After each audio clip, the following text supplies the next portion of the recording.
नमस्कार बच्चों, मैं सरिता मोहन जागरण पब्लिक स्कूल नोएडा से आपकी हिंदी की कक्षा में स्वागत करती हूँ।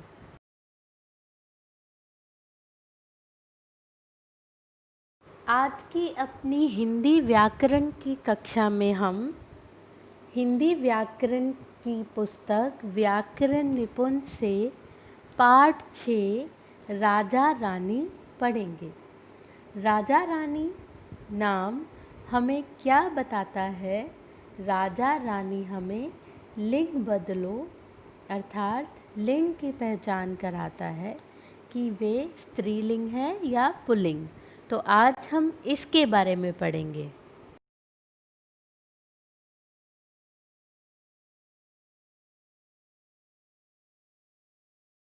राजा शब्द से हमें पता चलता है कि यह पुरुष जाति का है और रानी शब्द से उसके स्त्री होने का बोध हो रहा है।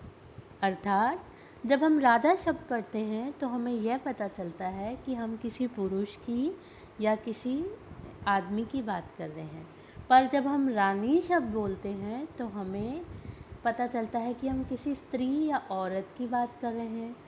तो ऐसे ही अनेक शब्द हैं जिनसे यह पता चलता है कि वे स्त्री जाति के शब्द हैं या पुरुष जाति के।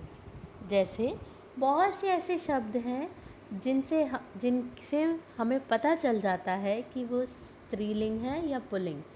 जिन शब्दों से स्त्री जाति का पता चले वे स्त्रीलिंग कहलाते हैं और जिन शब्दों से पुरुष जाति का पता चले वे पुल्लिंग कहलाते हैं।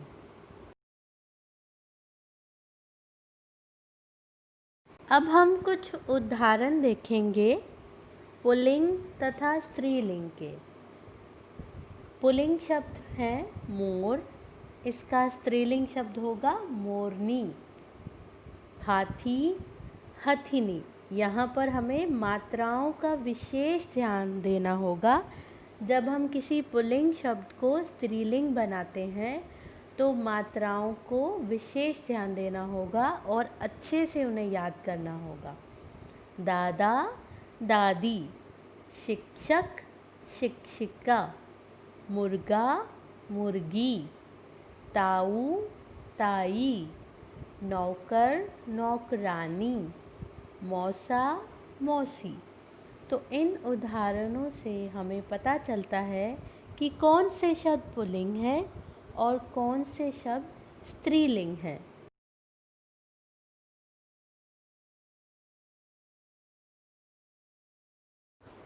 अब हम कुछ और उदाहरण लेते हैं पुल्लिंग तथा स्त्रीलिंग के।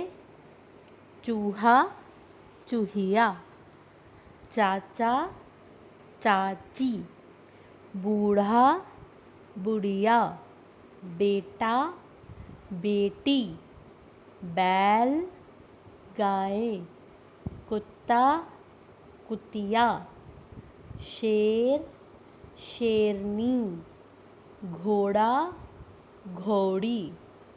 तो यहाँ इन उदाहरणों को पुल्लिंग और स्त्रीलिंग के उदाहरणों को आपको बहुत अच्छे से याद करना है।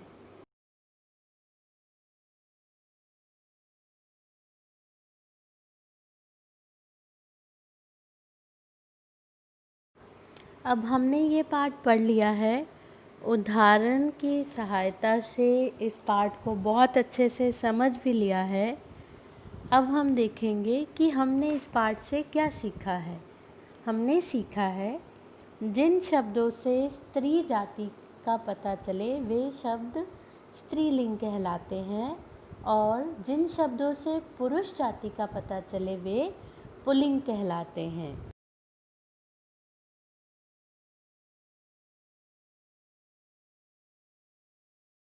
अब हम करेंगे अभ्यास कार्य। निम्नलिखित पुल्लिंग और स्त्रीलिंग शब्दों के जोड़े मिलाइए। यहाँ पर कुछ शब्द दिए गए हैं, उसके सामने स्त्रीलिंग शब्द लिखे गए हैं पर वो उल्टे सीधे लिखे हुए हैं। हमें उन्हें उनके सामने लिखना है या उन्हें मिला देना है। तो आइए शुरू करते हैं।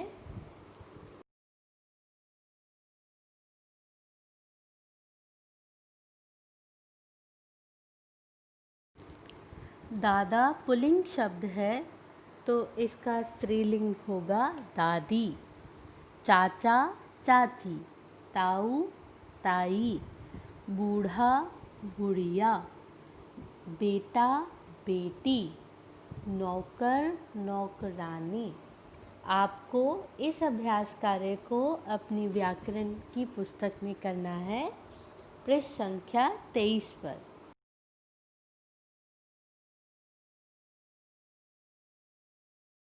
अब बारी आती है अगले अभ्यास कार्य की। चित्रों को पहचानकर उनके लिंग बदलकर लिखिए। अब इस अभ्यास कार्य में हमें क्या करना है, हमें कुछ चित्र दिए गए हैं, हम चित्रों को देखेंगे और ये पहचानेंगे कि इनका लिंग कौन सा है, पर हमें उनके लिंग बदलकर लिखना है। तो आइए शुरू करते हैं। सबसे पहला जो चित्र है वो शेरनी का है, तो हम यहाँ पर शेरनी नहीं लिखेंगे, इसका लिंग बदलकर लिखेंगे, हम लिखेंगे शेर। अगले चित्र में नौकरानी है, हम यहाँ लिखेंगे नौकर। उसके बाद मुर्गे का चित्र है और हम यहाँ लिखेंगे मुर्गी। उसके बाद दादी है चित्र में, हम यहाँ लिखेंगे दादा। और आखिरी में गाय का चित्र है, पर हम यहाँ पर लिखेंगे बैल। तो देखा आपने कितना आसान था यह अभ्यास कार्य।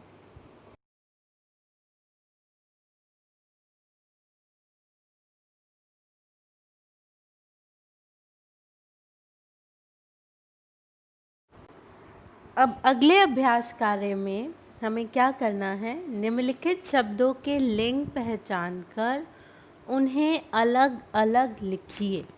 यहाँ पर कुछ शब्द लिखे गए हैं और हमें उनके लिंग पहचानने हैं कि वे पुल्लिंग हैं या स्त्रीलिंग, और उन्हें जो पुल्लिंग शब्द हैं उन्हें पुल्लिंग के नीचे लिखेंगे, जो स्त्रीलिंग शब्द है उन्हें स्त्रीलिंग शब्द के नीचे लिखेंगे। तो ये शब्द इस प्रकार हैं: शिक्षक, मौसी, चूहा, गाय, कुत्ता, घोड़ी, हथिनी और शेर। तो सबसे पहले शब्द है शिक्षक। शिक्षक शब्द पुल्लिंग है तो हम इसे पुल्लिंग के नीचे लिखेंगे।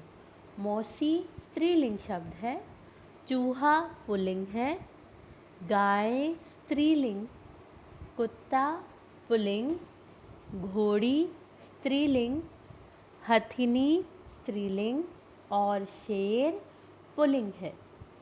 तो यह अभ्यास कार्य भी बहुत आसान था। आप सबको ये सारा अभ्यास कार्य अपनी हिंदी व्याकरण की पुस्तक में करना है।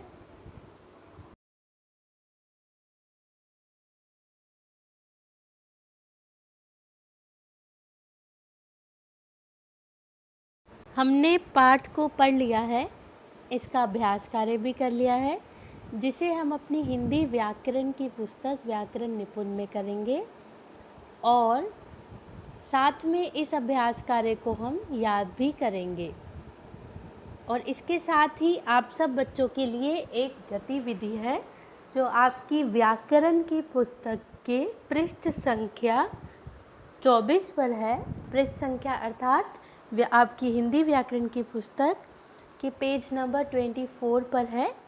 यह गतिविधि है: चूहे की बहन चूहिया खाने पर उसका इंतज़ार कर रही है, उसे चूहिया तक पहुंचाने में आप उसकी मदद कीजिए। तो यह एक बहुत प्यारी सी गतिविधि है, इसे आपको अपनी हिंदी व्याकरण की पुस्तक में अपने आप करना है। तो आज के लिए बस इतना ही। धन्यवाद। स्वस्थ रहिए, हमेशा खुश रहिए।